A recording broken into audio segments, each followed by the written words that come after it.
الحمد لله نحمده ونستعينه ونستغفره ونؤمن به ونتوكل عليه ونعوذ بالله من شرور أنفسنا ومن سيئات أعمالنا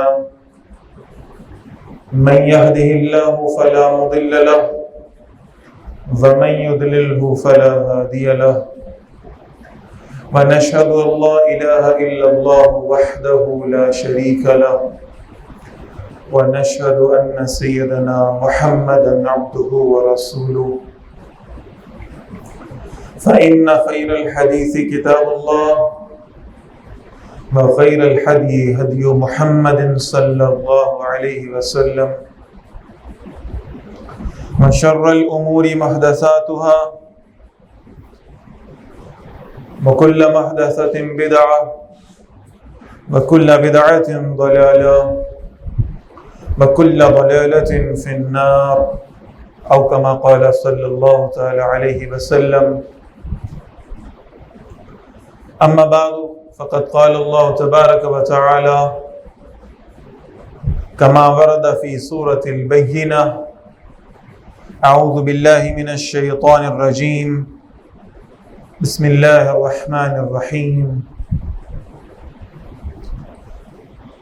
إن الذين آمنوا وعملوا الصالحات أولئك هم خير البرية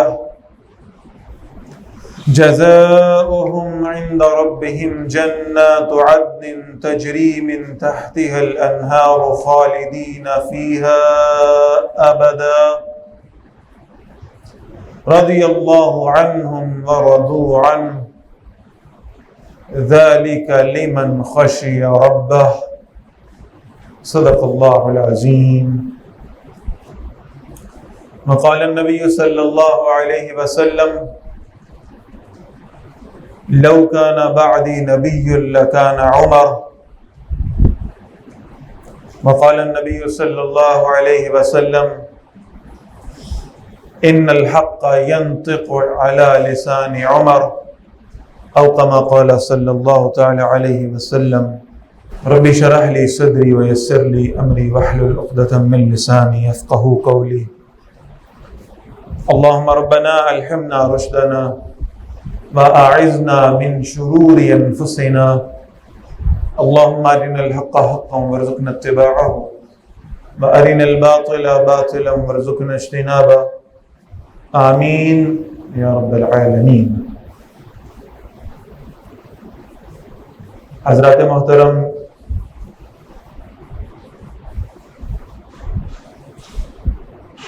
محرم الحرام کا مہینہ جو سال کا پہلا مہینہ ہے، اسلامی سال کا آغاز اس مہینے سے ہوتا ہے، اور اس مہینے کا آغاز یعنی یکم محرم الحرام یوم شہادت سیدنا عمر فاروق ہے رضی اللہ تعالی عنہ. انسان کو اپنی زندگی میں کسی نہ کسی آئیڈیل کی ضرورت ضرور پڑتی ہے. یہ صرف انبیاء علیہ السلام ہیں جو خود اتنے کامل تھے کہ انہیں کسی دوسرے کی اتباع کی ضرورت نہیں ہوا کرتی تھی. اس لیے آپ دیکھیں کہ نبی اکرم صلی اللہ علیہ وسلم نے نہ کسی دنیاوی ادارے سے تعلیم حاصل کی ہے، نہ کسی انسان اور نہ کسی جن سے علمی طور پہ کسب فیض کیا ہے. اس لیے کہ نبی اکرم صلی اللہ علیہ وسلم کی تعلیم و تربیت کی کل ذمہ داری براہ راست اللہ نے لے رکھی تھی.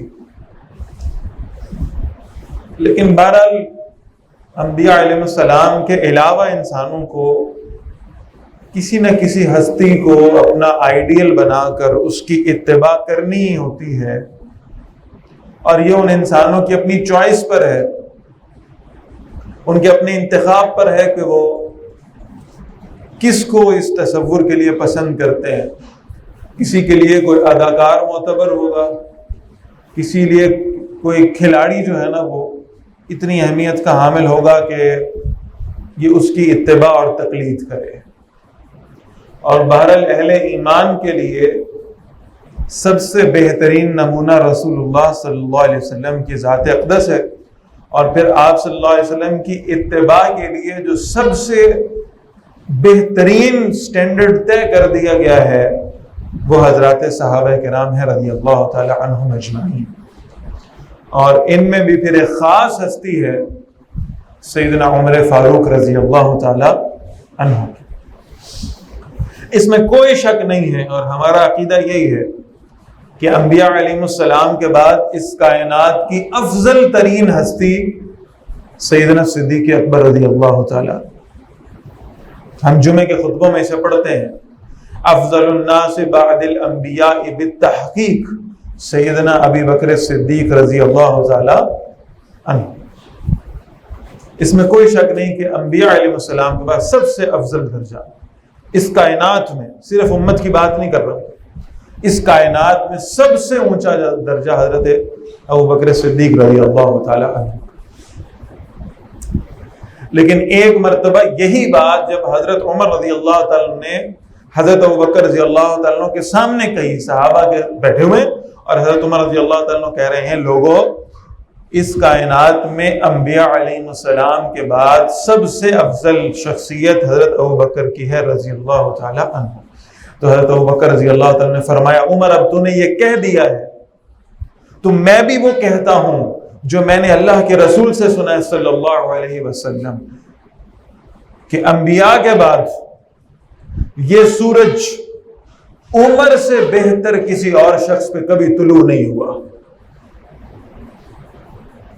انبیاء علیہ السلام کے بعد یہ سورج جو ہے یہ حضرت عمر رضی اللہ تعالیٰ سے بہتر کسی شخص پہ طلوع نہیں ہوا. یہ فضیلت ہے، اور اس سے بڑھ کر اگر آپ فضیلت کا ذکر کریں تو اللہ کے رسول فرماتے ہیں صلی اللہ علیہ وسلم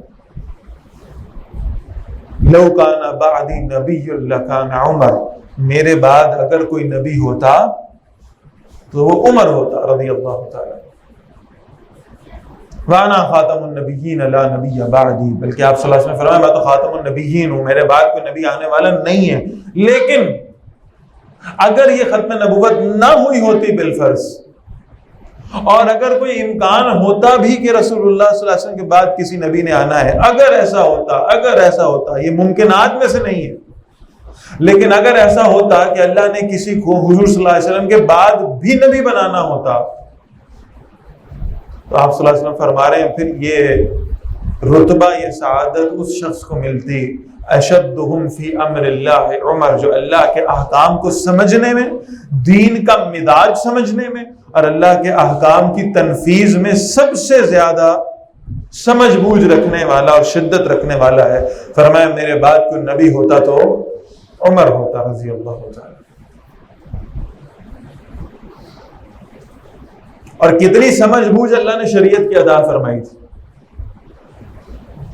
یعنی علماء کرام نے اس پہ کتابیں تصنیف کی ہیں کہ قرآن مجید کی کون کون سی وہ آیات ہیں جو سیدنا عمر فاروق رضی اللہ تعالیٰ عنہ کے مشورے پر نازل ہوئی ہیں. یعنی اس میں کوئی شک نہیں ہے کہ اللہ تعالیٰ نے پورے کا پورا قرآن مجید رسول اللہ صلی اللہ علیہ وسلم پر نازل کرنے سے قبل لوح محفوظ میں بھی ایک ہی مرتبہ نازل کر دیا تھا، اور بیت العزہ میں یعنی آسمان دنیا پر بھی ایک ہی مرتبہ نازل کر دیا تھا. اس میں کوئی شک نہیں.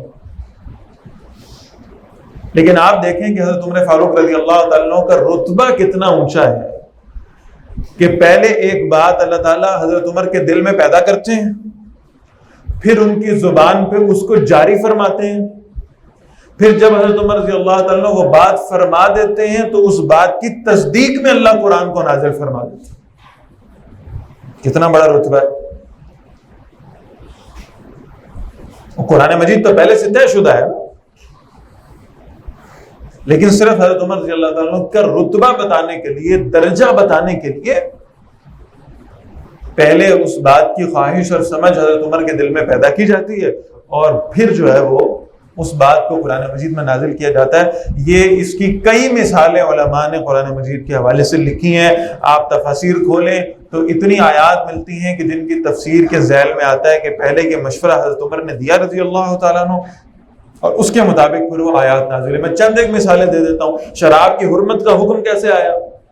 سب سے پہلے آ کر حضرت عمر رضی اللہ تعالیٰ عنہ نے رسول اللہ صلی اللہ علیہ وسلم سے سوال کیا تھا کہ شراب جو ہے نا، یہ مجھے دین کے مزاج کے ساتھ کوئی کمپیٹیبل معلوم نہیں ہوتی،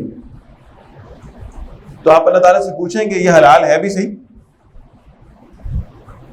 اس پر پھر سورۃ البقرہ کی وہ آیات اتری ہیں کہ شراب میں فائدے کم اور نقصان زیادہ ہے۔ یہاں تک تو بات درست ہو۔ پھر حضرت عمر رضی اللہ تعالیٰ نے اپنی بے چینی کا اظہار کیا ہے۔ اللہ کے رسول صلی اللہ علیہ وسلم اب بھی بہرحال جائز تو ہے، تو یہ مجھے اسلام کے نظام کے ساتھ کوئی موافق معلوم نہیں ہوتی، کمپیٹیبل نہیں محسوس ہوتی، کیا کروں؟ اللہ سے پوچھئے۔ پھر اس کے بعد سورۃ النساء کی آیات نازل ہوئی جس میں اللہ تعالیٰ نے فرمایا کہ لا تقربوا الصلاۃ وانتم سقارى، دیکھو جب تم نشے کی حالت میں ہو تو نماز کے قریب نہ جایا کرو۔ تو یہ دوسرا درجہ آ گیا۔ پھر پوچھا حضرت عمر نے آ کے رضی اللہ تعالیٰ، اللہ کے رسول صلی اللہ علیہ وسلم، یہ تو صرف حالت نماز اور اس کے قرب و جوار میں یہ حکم آ گیا کہ شراب نہ استعمال کی جائے، لیکن باقی اوقات کا حکم کیا ہے؟ پھر آئیے سورۃ المائدہ کی وہ آیت جس میں اللہ تعالیٰ نے کیٹیگوریکلی شراب کو حرام قرار دے دیا۔ اسی طرح آپ دیکھیے بدر کے قیدیوں کا معاملہ، اللہ کے رسول صلی اللہ علیہ وسلم تشریف فرمائے اور اللہ کے نبی صلی اللہ علیہ وسلم مشورہ لے رہے ہیں کہ بدر کے قیدیوں کا کیا کرنا چاہیے، اور سیدنا ابوبکر رضی اللہ تعالیٰ مشورہ دے رہے ہیں کہ یہ ہمارے ہی ہیں، ہمارے رشتہ دار ہیں، ہمارے اپنے ہیں، ان کو معاف کر دیں، ان سے فدیہ لے لیں، اس سے کچھ فوائد حاصل ہوں گے۔ ایک فائدہ یہ حاصل ہوگا کہ فدیہ آئے گا تو مسلمانوں کی جو معاشی حالت ہے وہ طاقتور ہوگی، ہم کفار کا مقابلہ کر سکیں گے۔ دوسرا فائدہ یہ ہوگا کہ اگر آپ ان قیدیوں کو چھوڑ دیں گے تو ان کے دلوں میں کوئی رحم کے جذبات پیدا ہوں گے، ہو سکتا ہے کہ یہ متاثر ہو کر مسلمان ہی ہو جائیں۔ اللہ کے رسول صلی اللہ علیہ وسلم کا اپنا بھی ذہن اسی جانب تھا کہ ان کو معاف کر دیا جائے، رحمت للعالمین جو ٹھہرے صلی اللہ علیہ وسلم۔ لیکن حضرت عمر رضی اللہ تعالیٰ کا مشورہ بالکل مختلف تھا کہ یا رسول اللہ صلی اللہ علیہ وسلم، آپ جو فیصلہ کریں گے سر آنکھوں پر، لیکن آپ نے چونکہ مشورہ طلب کیا ہے، مشورہ یہ ہے کہ ان سب کو قتل کریں، اور قتل بھی یوں کریں کہ جس مسلمان صحابی کا جو رشتہ دار ان مشرک قیدیوں میں شامل ہے، وہ صحابی اپنے اس مشرک رشتہ دار کو اپنے ہاتھوں سے قتل کرے، تاکہ تاریخ میں لکھا جائے کہ ہمارے رشتے اسلام کی بنیاد پر ہیں، خون کی بنیاد پر نہیں ہیں۔ اللہ کے نبی صلی اللہ علیہ وسلم نے فیصلہ فرما دیا کہ فدیہ لیں، چھوڑ دیں، بلکہ یہ بھی فرما دیا، آج ہماری درسی کتابوں کے اندر اتنا واقعہ تو بہرحال لکھا ہے کہ رسول اللہ صلی اللہ علیہ وسلم نے کہا کہ فدیہ لے کر ان کو چھوڑ دیں گے، آپ صلی اللہ علیہ وسلم کی رحمت للعالمین ہی ہے۔ اور یہ بھی مذکور ہے کہ جو فدیہ نہیں دے سکتے ان کے بارے میں نبی اکرم صلی اللہ علیہ وسلم نے یہ فیصلہ فرمایا کہ یہ مسلمانوں کے بچوں کو کچھ تعلیم دیں اور اس کے بعد ان کو یہ ان کا فدیہ ہو جائے گا، ان کو چھوڑ دیا جائے گا۔ یہاں تک تو درسی کتابوں میں بات لکھی ہے، لیکن اس سے اگلی بات قرآن مجید میں کہ جب یہ فیصلہ ہو گیا اور فدیہ لے لیا گیا، چونکہ اللہ کی مرضی ایسے ہی تھی کہ ایسا ہو جائے، اور اس کے بعد پھر اللہ تعالیٰ نے قرآن مجید میں آیات نازل فرمائی۔ اللہ کے رسول صلی اللہ علیہ وسلم مسجد نبوی میں بیٹھے، حضرت ابوبکر رضی اللہ تعالیٰ عنہ بھی بیٹھے ہیں اور دونوں بیٹھ کے رو رہے ہیں۔ حضرت عمر حاضر ہوتے ہیں رضی اللہ تعالیٰ عنہ، یا رسول اللہ صلی اللہ علیہ وسلم مجھے بتائیے آپ کیوں روتے ہیں، تاکہ میں بھی آپ کے ساتھ رو سکوں۔ آپ صلی اللہ علیہ وسلم فرمایا، عمر ایک ہماری رائے تھی اور ایک تمہاری رائے تھی، اور اللہ کو وہ پسند آئی ہے جو تمہاری رائے ہے، اور اللہ تعالیٰ نے یہ قرآن مجید میں نازل کر دیا ہے کہ کسی نبی کے لیے یہ جائز نہیں ہے کہ مسلمانوں کا خون زمین پہ بہتا ہو اور وہ قیدیوں کو فدیہ لے کر چھوڑ دیں۔ لہٰذا یہ آیات بھی سیدنا عمر فاروق رضی اللہ تعالیٰ عنہ کی موافقت میں نازل ہوئی۔ اور پھر کیا یہ درجہ کم ہے کہ اللہ کے رسول صلی اللہ علیہ وسلم نے سیدنا عمر فاروق رضی اللہ تعالیٰ عنہ کو دعاؤں میں مانگا ہے راتوں میں اٹھ کر۔ امیر شریعت سید اللہ شاہ بخاری صاحب رحمۃ اللہ علیہ فرمایا کرتے تھے کہ سارے صحابہ مرید رسول ہیں اور عمر جو ہے وہ مراد رسول ہے صلی اللہ علیہ وسلم۔ دعا کر رہے ہیں اللہ کے نبی صلی اللہ علیہ وسلم، اللہم اعز الاسلام بعمر ابن الخطاب، اے اللہ اسلام کو عمر بن خطاب کے ذریعے سے عزت عطا فرما دیں۔ اور آپ اس بات کو نوٹ فرمائیں کہ 40 لوگ اسلام کے دائرے میں داخل ہو گئے، 40واں نمبر ہے حضرت عمر کا رضی اللہ تعالیٰ، 39 پہلے آ چکے ہیں، ان 39 میں حضرت ابوبکر رضی اللہ تعالیٰ بھی ہیں، ان میں حضرت علی رضی اللہ تعالیٰ بھی ہیں، ان میں حضرت عثمان رضی اللہ تعالیٰ بھی ہیں، حضرت حمزہ رضی اللہ تعالیٰ بھی ہیں، اور اس کے باوجود رسول اللہ صلی اللہ علیہ وسلم دعا فرما رہے ہیں 39 قیمتی ترین لوگوں کے آنے کے باوجود اللہم اعز الاسلام بعمر ابن الخطاب، اے اللہ جو عزت اسلام کو عمر کے آنے سے ملے گی نا وہ کسی اور کے دم سے نہیں ہو سکتی، اسلام کو عمر والی عزت عطا فرما رضی اللہ تعالیٰ۔ تو اللہ کے رسول نے مانگا ہے صلی اللہ علیہ وسلم، اور پھر یہ دعا قبول ہوئی۔ اللہ تعالیٰ نے سیدنا عمر فاروق رضی اللہ تعالیٰ عنہ کو اسلام قبول کرنے کی توفیق عطا فرمائی، وہ واقعہ آپ سب کے علم میں، قرآن مجید سنا، دل کی دنیا بدلی، اور اللہ کے رسول صلی اللہ علیہ وسلم کے پاس حاضر ہوئے اور اسلام قبول کر لیا۔ جس وقت کلمہ پڑھا ہے نا حضرت عمر نے رضی اللہ تعالیٰ، پہلے تو مسلمان تیار تھے بالکل کہ حضرت عمر آ رہے ہیں، اگر رسول اللہ صلی اللہ علیہ وسلم کو کوئی نقصان پہنچانے کا اندیشہ ہے تو بہرحال ہم مقابلہ کریں گے، الرٹ ہو کر کھڑے تھے سب۔ لیکن اللہ کے نبی صلی اللہ علیہ وسلم کی خدمت میں حاضر ہوئے، آپ صلی اللہ علیہ وسلم نے حضرت عمر کے قمیض کے پلو کو پکڑا اور کھینچا اپنی جانب اور کہا عمر کیا ارادہ لے کر آئے ہو؟ یا رسول اللہ صلی اللہ علیہ وسلم میں تو آپ پر ایمان لانے کے لیے حاضر ہوں۔ کلمہ پڑھا، اور جتنے صحابہ دائیں بائیں موجود ہیں نا اتنے خوش ہوئے کہ انہوں نے بآواز بلند تکبیر کا نعرہ لگا دیا۔ جبرائیل علیہ السلام حاضر ہوئے، یا رسول اللہ صلی اللہ علیہ وسلم کیا آپ اور آپ کے صحابہ عمر کے ایمان لانے پر خوش ہیں؟ آپ صلی اللہ علیہ وسلم نے فرمایا میں بھی خوش ہوں، میرے صحابہ بھی خوش ہیں، عمر ایمان لے آئے ہیں۔ جبرائیل علیہ السلام نے اس کی یا رسول اللہ صلی اللہ علیہ وسلم میں آپ کو صرف یہ بتانے کے لیے حاضر ہوا ہوں اللہ اور اللہ کے فرشتے بھی عمر کے ایمان لانے سے بڑے خوش ہیں رضی اللہ تعالی۔ یہ شخصیت کا درجہ،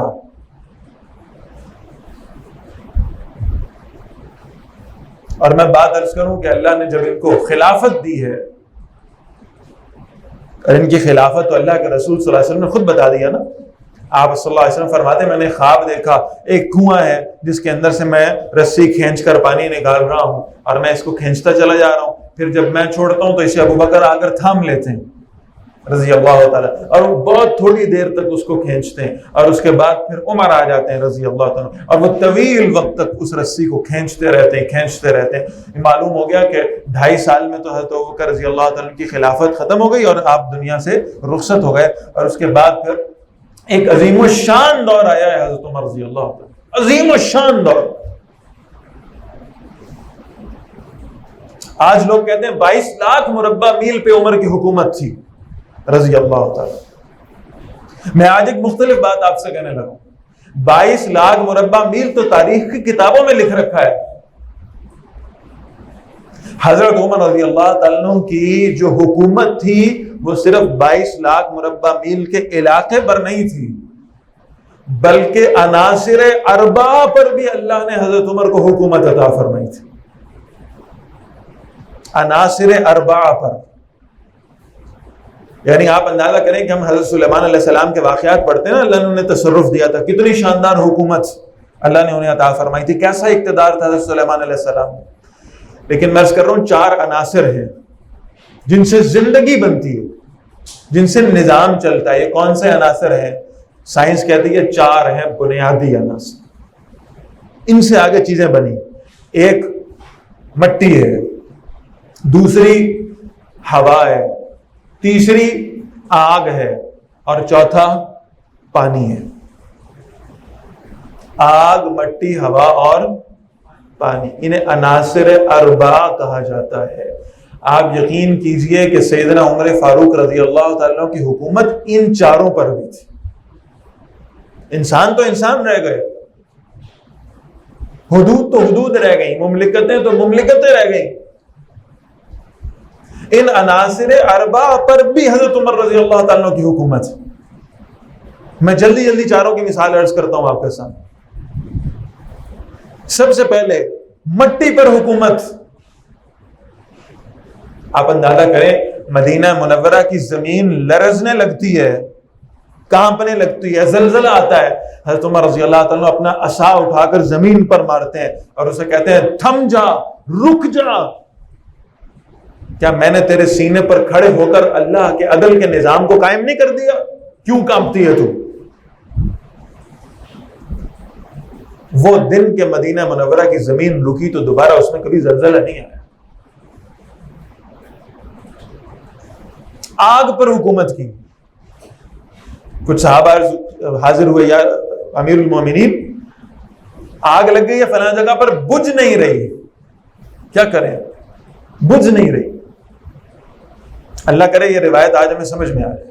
آگ لگ گئی، آگ بجھ نہیں رہی. حضرت عمر رضی اللہ تعالیٰ، کوئی فائر بریگیڈ نہیں ہے اور کوئی جناب محکمے اس وقت اس قسم کے موجود نہیں ہے، کوئی گیس نہیں ہے جس سے کہ آگ بجھا دیں، کوئی پانی کے ٹینکر بھی نہیں ہے.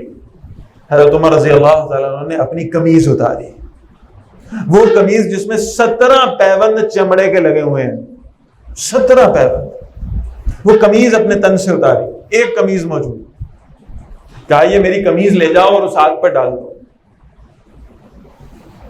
لوگ کہنے لگے اس سے کیا ہوگا؟ کہا ڈالو تو صحیح، اللہ میری عزت رکھے گا. لوگ وہ قمیض لے گئے، لے جا کر اسے آگ پہ ڈال دیا تو آگ بجھ گئی. اس آگ بجھ گئی. جس شخص کی قمیض کے اندر اللہ نے یہ اثر رکھا ہو کہ وہ دنیا کی آگ بجھا دے، وہ شخص جہنم کی آگ کے قریب بھی جا سکے گا؟ بھلا اس کے جنتی ہونے میں کسی کو شک ہے؟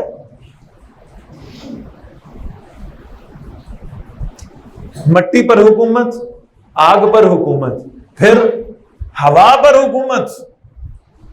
جمعہ کا خطبہ دے رہے ہیں سیدنا عمر فاروق رضی اللہ تعالیٰ عنہ. جمعے میں خطبہ پڑھتے پڑھتے ایک دم رکے اور کہا یا ساریۃ الجبل الجبل، یا ساریۃ الجبل الجبل. اس کے بعد پھر خطبہ شروع کر دیا. جب جمعہ ختم ہوا لوگوں نے کہا امیر المومنین یہ کیا تھا؟ آپ خطبہ دیتے دیتے درمیان میں کیا بول رہے تھے؟ یہ کیا ہو گیا تھا؟ آپ کو کہیں بھول گئے تھے؟ کیا ہوا تھا؟ حضرت عمر رضی اللہ تعالیٰ نے بات کو واضح نہیں کہا، بس ایسے ہی. کچھ مہینے گزرے، لشکر شام سے واپس آیا. لشکر کے سپہ سالار ہیں حضرت ساریہ رضی اللہ تعالیٰ. لوگوں نے پوچھا کیا بنا؟ کہا شکست ہونے لگی تھی، دشمن ہم پر قابو پا گیا تھا اور ہم پیچھے ہٹنے لگے تھے. یکا یک کہیں سے آواز آئی ہوا کے دوش پہ چلتی ہوئی کہ حضرت عمر رضی اللہ تعالیٰ نے جیسے ہمیں کہا ہو، اے ساریہ الجبل الجبل، پہاڑ کے پیچھے سے آؤ، پہاڑ کے پیچھے سے آؤ. تو ہم نے وہ آواز سنی، ہم پہاڑ کے پیچھے گئے، دوسری طرف سے نکل کے باہر آئے. اللہ نے کفار پر وہ رعب طاری کیا کہ شاید مسلمانوں کا کوئی نیا لشکر پہنچ گیا ہے، اور اللہ تعالیٰ نے اس رعب کی وجہ سے ہمیں ان پر فتح نصیب فرما دی. اب صحابہ کو معلوم ہوا کہ امیر المومنین سیدنا عمر فاروق رضی اللہ تعالیٰ جو ممبر پر کھڑے ہو کر کہہ رہے تھے نا یا ساریۃ الجبل الجبل، تو اللہ نے وہ جو کوئی سیٹلائٹ نہیں ہے، کوئی ٹی وی نہیں چل رہا، کوئی لائیو براڈ کاسٹ نہیں ہو رہا، کوئی انٹرنیٹ موجود نہیں ہے، اور اللہ نے وہاں شام کے جنگ کے مناظر کو مسجد نبوی کے ممبر پہ حضرت عمر کے سامنے کھول کر رکھ دیا تھا رضی اللہ تعالی. مٹی پہ حکومت، آگ پہ حکومت، ہوا پہ حکومت، اور چوتھی بات عرض کر رہا ہوں پانی پہ حکومت. خط آ گیا گورنر کا، حضرت یہ دریائے نیل نہیں چلتا، پانی خشک ہو گیا ہے، لوگوں کے کھیت سوکھ رہے ہیں، کھیتیاں جل رہی ہیں، پانی نہیں ہے. ہم نے یہاں کے مقامی لوگوں سے پوچھا ہے، مصر کے لوگ کہتے ہیں ہر سال ایک دوشیزہ کو تیار کر کے دلہن بنا کے ہم دریائے نیل میں صدقے کے طور پہ پھینکتے ہیں اور اس کے بعد دریا چلنے لگتا ہے. اب ہمیں تو اسلام اس کی اجازت نہیں دیتا. امیر المومنین آپ فرمائیے کیا کریں؟ حضرت عمر رضی اللہ عنہ نے 2 خط لکھے. ایک خط لکھا گورنر کے نام، اس میں لکھا ہے کہ دوسرا خط جو ہے نا اس کو جا کے دریائے نیل میں پھینک دینا، اور اس خط میں دریا کو پکارا ہے حضرت عمر رضی اللہ عنہ، اے نیل کے دریا میں اللہ کے رسول صلی اللہ علیہ وسلم کا مقرر کردہ خلیفہ اور امیر المومنین تجھ سے مخاطب ہوں، اور میں تجھے صرف اتنا کہتا ہوں اگر تو اللہ کے حکم سے چلتا ہے تو میں تجھے حکم دیتا ہوں چل پڑ، اور اگر تو دنیا کے لوگوں کے لیے چلتا ہے اور اگر تو اس دوشیزہ کے لیے چلتا ہے جو ہر سال تجھ میں پھینکی جاتی ہے تو نہ چل، ہمیں تیری کوئی ضرورت نہیں۔ وہ خط پھینکا گیا، دریائے نیل عمر فاروق رضی اللہ تعالیٰ عنہ کے دور سے چلا، اور آج جب میں آپ سے بیٹھ کے گفتگو کر رہا ہوں ایک دن دریا کا پانی بند نہیں ہوا، آج تک اس پر عمر کا روب طاری ہے رضی اللہ تعالی عنہ۔ یہ ہے سیدنا عمر فاروق رضی اللہ، یہ عظمت جو اللہ نے عطا فرما رکھی تھی۔ اور اب یہ یکم محرم الحرام آ رہا ہے، اور یکم محرم یہ عشرہ شروع ہوتا ہے حضرت عمر رضی اللہ تعالیٰ عنہ کی شہادت پر، اور اس عشرے کا اختتام ہوتا ہے سیدنا حسین رضی اللہ تعالیٰ عنہ کی شہادت پر۔ اور یہ دونوں جو معاملات میں کیا پیغام دے رہے ہیں؟ یہی دے رہے ہیں نا کہ اللہ کے دین کے لیے کچھ بھی لٹانا پڑ جائے لٹا دینا، لیکن اپنے قدم پیچھے مت ہٹانا۔ حضرت عمر کی شہادت بھی یہی پیغام دیتی ہے، اور سیدنا حسین رضی اللہ تعالیٰ عنہما ان کی شہادت بھی یہی پیغام دیتی ہے۔ مسلح پہ کھڑے ہوئے کو شہید کیا گیا حضرت عمر رضی اللہ تعالیٰ عنہ، مسلح پہ۔ وہ ابو لولو فیروز مجوسی، آج بھی اس کا مزار بنا ہوا ہے، آج بھی اس کی قبر پہ لوگ حاضری دیتے ہیں اور وہاں جانا اپنے لیے سعادت سمجھتے ہیں، معاذ اللہ ثم معاذ اللہ۔ مجوسی آدمی، اس کو ایک صحابی کا غلام بنایا گیا، یہ حضرت عمر کے پاس شکایت لے کر حاضر ہوا کہ میں جتنی محنت کرتا ہوں وہ روزانہ اس میں سے 4 درہم لے لیتے ہیں، آپ اس محصول کو کم کریں، میرے آقا مجھ سے 4 درہم کیوں مانگتے ہیں؟ حضرت عمر رضی اللہ عنہ کا تم بڑے ہٹے کٹے ہو، تم پیسے بھی اچھے خاصے کماتے ہو گے، 4 درہم کوئی زیادہ نہیں ہے۔ اس کے دل میں غصہ پیدا ہوا، اور پھر بہرحال یہ کہ فجر کی نماز میں اس نے حضرت عمر رضی اللہ تعالیٰ پر حملہ کیا، مسلح پر، رسول اللہ صلی اللہ علیہ وسلم کے مسلح پر کھڑے ہو کر حضرت عمر رضی اللہ تعالیٰ نماز کی حالت میں زخم لگا، بے ہوشی طاری ہو گئی، گھر لے جایا گیا، ہوش آیا تو پہلا سوال یہ کیا کہ مجھے خنجر کس نے مارا ہے؟ جواب دیا ایک مجوسی نے، کہا یا اللہ تیرا شکر ہے میری موت کسی مسلمان کے ہاتھوں سے نہیں آئی۔